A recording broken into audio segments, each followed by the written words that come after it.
नमस्कार। मैं डॉक्टर सरवण सैनी, सहायक आचार्य, राजकीय महाविद्यालय नवलगढ़। आज की इस क्लास में स्वागत करता हूं आपका। आज की क्लास में अपन पढ़ेंगे अमेरिका का सर्वोच्च न्यायालय, supreme court of America. America में संघीय शासन प्रणाली है और जहाँ संघीय शासन प्रणाली होती है वहाँ सर्वोच्च न्यायालय की एक महत्वपूर्ण भूमिका है वो होती है। सर्वोच्च न्यायालय संघीय शासन प्रणाली की एक अनिवार्यता भी होती है, क्योंकि संघ शासन जो है वो अनेक राज्यों से मिलकर बनता है और उसमें संघ और राज्यों के बीच में शक्तियों का विभाजन होता है। इसलिए प्राय संघीय व्यवस्थाओं में शक्तियों के विभाजन को लेकर संघ व राज्यों में विवाद उत्पन्न होने की संभावनाएं अधिक रहती हैं। इसलिए उन विवादों का समाधान यदि नहीं होगा तो संघ के टूटने का खतरा बना रहता है। इसलिए संघीय व्यवस्था को अक्षुण्ण रखने के लिए वहाँ सर्वोच्च न्यायालय का होना आवश्यक है। अर्थात अपन ये भी कह सकते हैं कि सर्वोच्च न्यायालय संघीय शासन प्रणालियों की एक अनिवार्य आवश्यकता है वो होती है।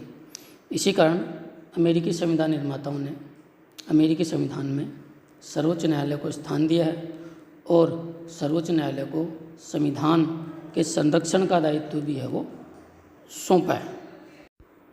ये अमेरिका का सर्वोच्च न्यायालय है जो स्क्रीन पर आप चित्र देख रहे हैं। यह है अमेरिका की राजधानी वाशिंगटन डीसी में है वो स्थित है। अमेरिकी सर्वोच्च न्यायालय में कुल 9 न्यायाधीश होते हैं, 8 न्यायाधीश और एक मुख्य न्यायाधीश, कुल 8 न्यायाधीश होते हैं। इन न्यायाधीशों की नियुक्ति राष्ट्रपति के द्वारा की जाती है, लेकिन इसका अनुमोदन जो है वो सीनेट के द्वारा होना। ये अमेरिकी सर्वोच्च न्यायालय का प्रतीक चिन्ह है जिसमें स्थापना वर्ष लिखा हुआ है। सर्वोच्च न्यायालय की अवस्थिति है वो लिखी हुई है।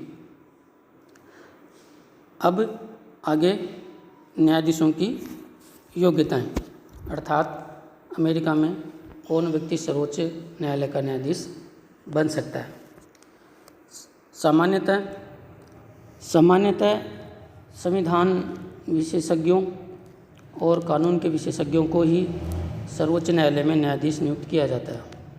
अमेरिकी संविधान जो है वो न्यायाधीशों की योग्यता के विषय में मौन है, अर्थात न्यायाधीशों की योग्यता के विषय में कोई उल्लेख संविधान में नहीं किया गया है।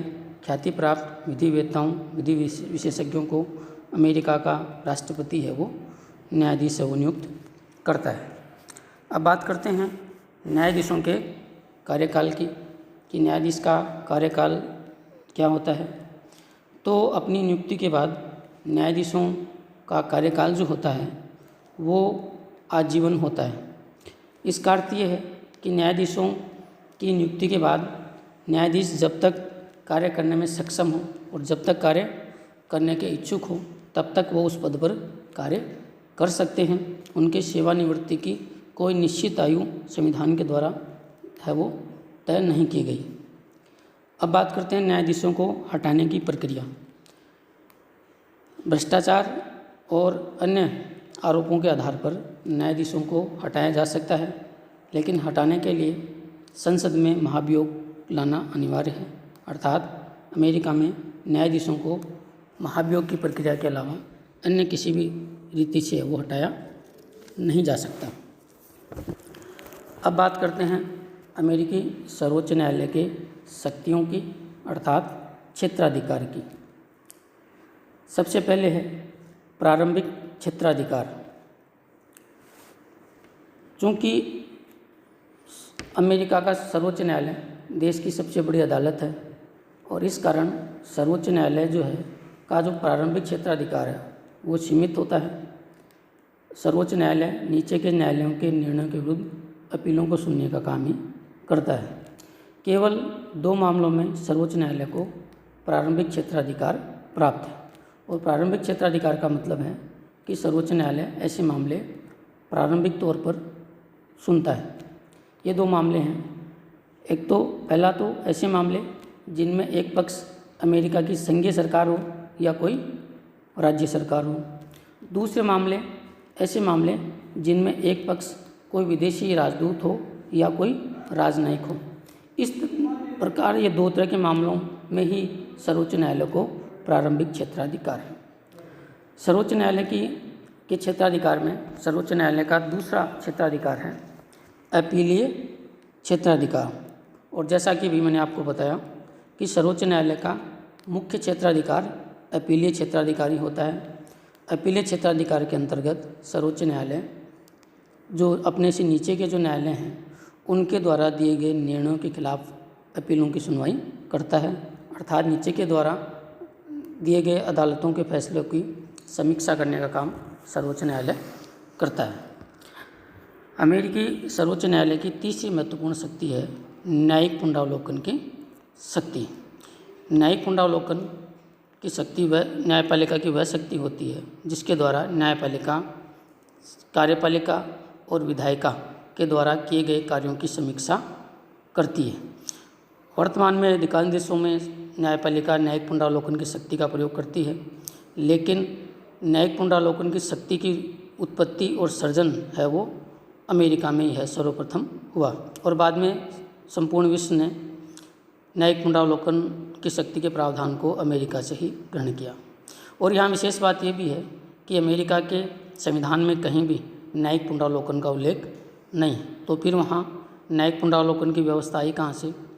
अमेरिका के संविधान में तो न्यायिक पुनरावलोकन का स्पष्ट उल्लेख नहीं, लेकिन वहाँ सर्वोच्च न्यायालय ने स्वयं न्यायिक पुनरावलोकन की शक्ति का सृजन है वो किया है। और वहाँ 1803 में एक महत्वपूर्ण फैसला है वो सर्वोच्च न्यायालय ने दिया। उस मुकदमे का नाम था मार्बरी बनाम मेडिसन। 1803 में दिए गए इस फैसले के द्वारा वहाँ सर्वोच्च न्यायालय ने स्वयं इस शक्ति का सृजन किया।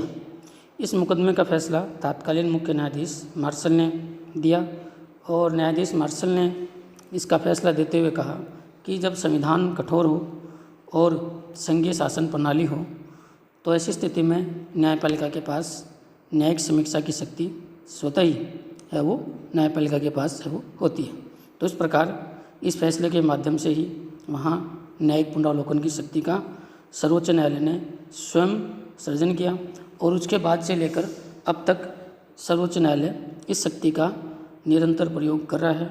और दुनिया में न्यायिक पुनरावलोकन की शक्ति का सर्वाधिक जो प्रयोग है वो अमेरिका की सर्वोच्च न्यायालय ही है वो करती है।